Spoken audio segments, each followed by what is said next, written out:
नमस्कार।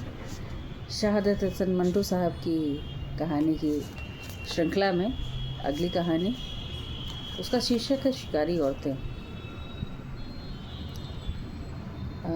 शहादत हसन मंटो साहब की कहानियाँ कुछ वास्तविकता से और साफ गोई, बढ़िया किस्सा गोई के लिए जानी जाती हैं, और चूँकि उस दौरान लिखी गई हैं जिस समय हिंदू मुस्लिम बंटवारा या फिर आप कहें तो जालियाना वाले बाग जैसी घटनाएं हुई थी, तो काफ़ी कुछ हार्श हो जाती, काफ़ी कठोर हो जाती। तो चलिए कहानी को थोड़ा सा सुनने का प्रयास करते हैं।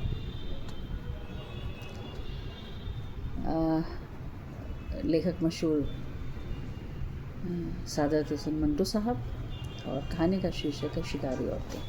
इस किस्से में मैं आपको उन औरतों के बारे में बताना चाहता हूँ जिन्हें शिकारी औरतें कहना ज़्यादा मुनासिब होगा। हो सकता है कभी आपका भी ऐसी औरतों से वास्ता पड़ा है।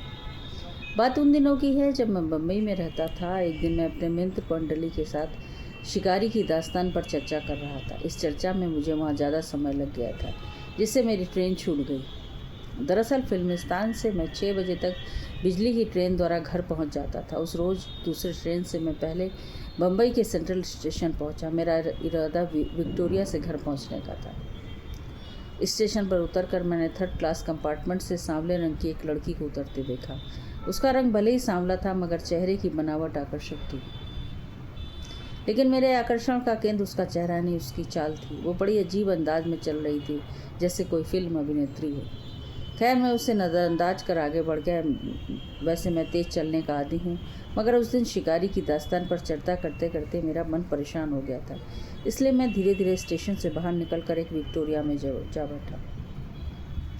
मौसम सुहावना था। विक्टोरिया ने धीमी चाल से पुल पार किया। जैसे ही हम सड़क पर पहुँचे तो मेरे कानों में एक आवाज़ टकराई, कुल्फ़ी ले लो, कुल्फ़ी। मैंने देखा एक व्यक्ति टाट से ढके मटके को सिर पर उठाए था। मैंने विक्टोरिया रुकवा कर उससे कुल्फ़ी ले ली।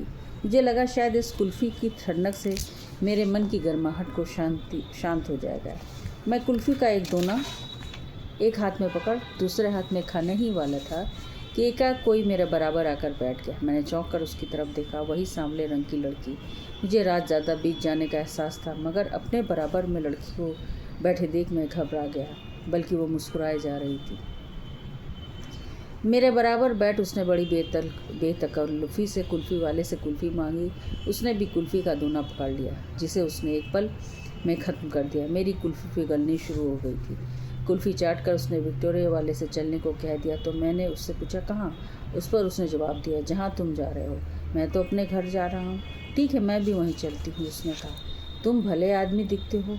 उसकी बातों में समझ गया ये लड़की औरत किसी किस्म के ताल्लुक़ रखती है। इसलिए मैं बोला, तुम्हारे साथ मेरा घर जाना गलत होगा, साथ ही इस विक्टोरिया में सफ़र करना भी ठीक नहीं। इससे तो अच्छा है कि हम टैक्सी में चलें।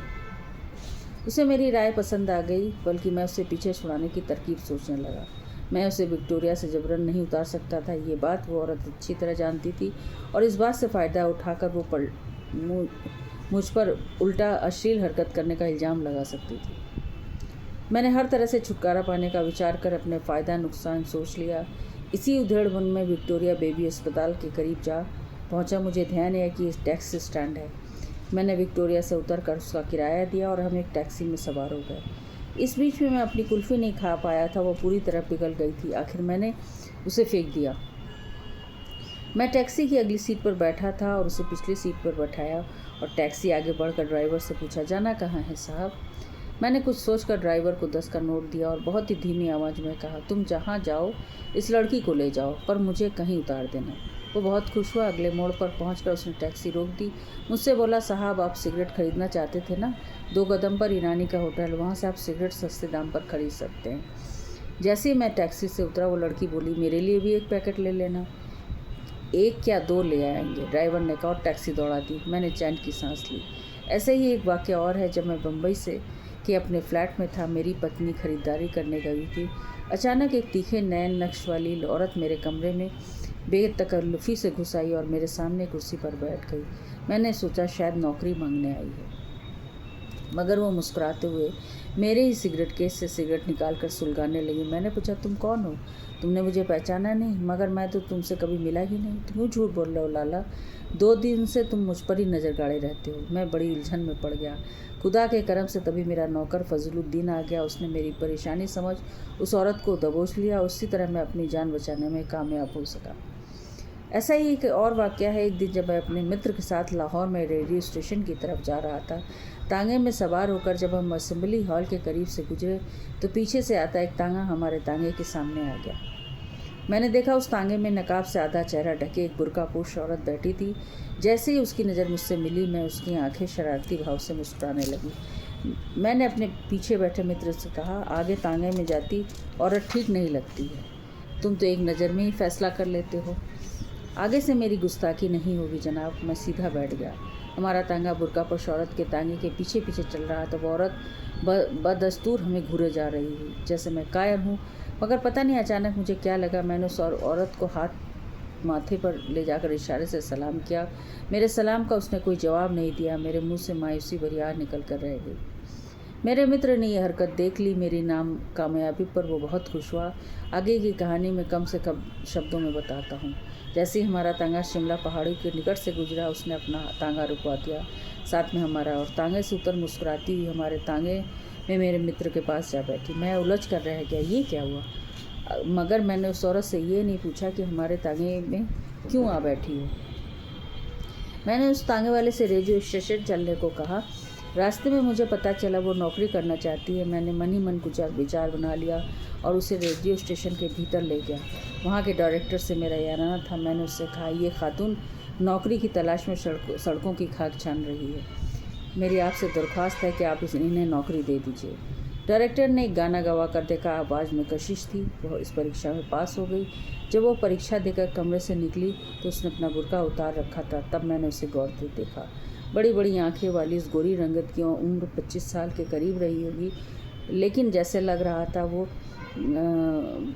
था कि 16-17 साल की लड़की हो।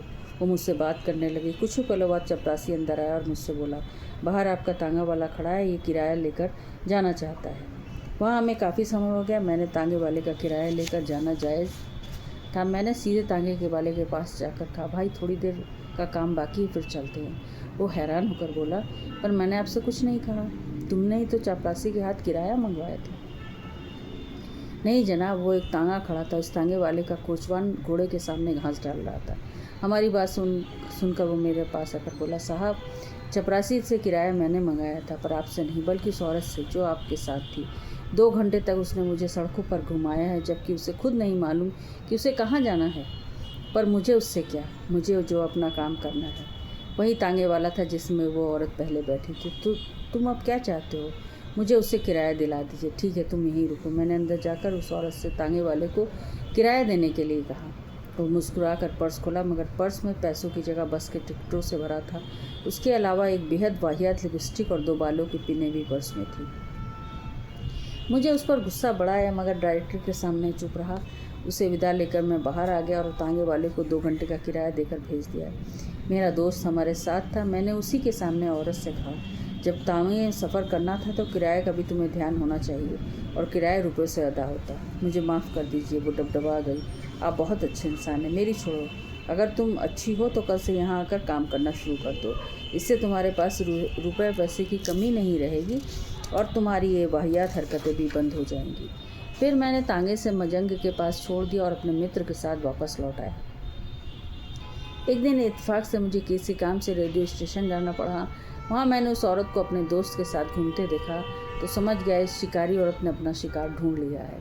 अगला किस्सा भी लाहौर का ही है। ये किस्सा दूसरों किस्सों से कुछ अलग है। हुआ यूँ कि एक दिन मुझे 10 रुपये की सख्त ज़रूरत थी। मैंने अपनी मजबूरी अपने एक दोस्त को बताकर 10 रुपये मांगा, मगर उसके पास भी इतने रुपये नहीं थे। मेरी ज़रूरत देखकर मुझे अपने एक दोस्त के पास कॉफ़ी हाउस ले गया। रास्ते में माल रोड पर बड़े डाकखाने के करीब गुजरते हुए तांगा हमारे पीछे पीछे आने लगा।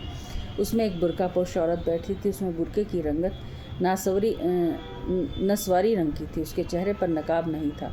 वो बड़ी ही बेतकल्लुफ़ी से अपने तांगे के कोचवान से बातें करने में मशगूल थी। हमने उसकी बातें तो नहीं सुनी, मगर उसके हिलते हुए होठों से उसकी बात का विषय साफ जाहिर हो रहा था।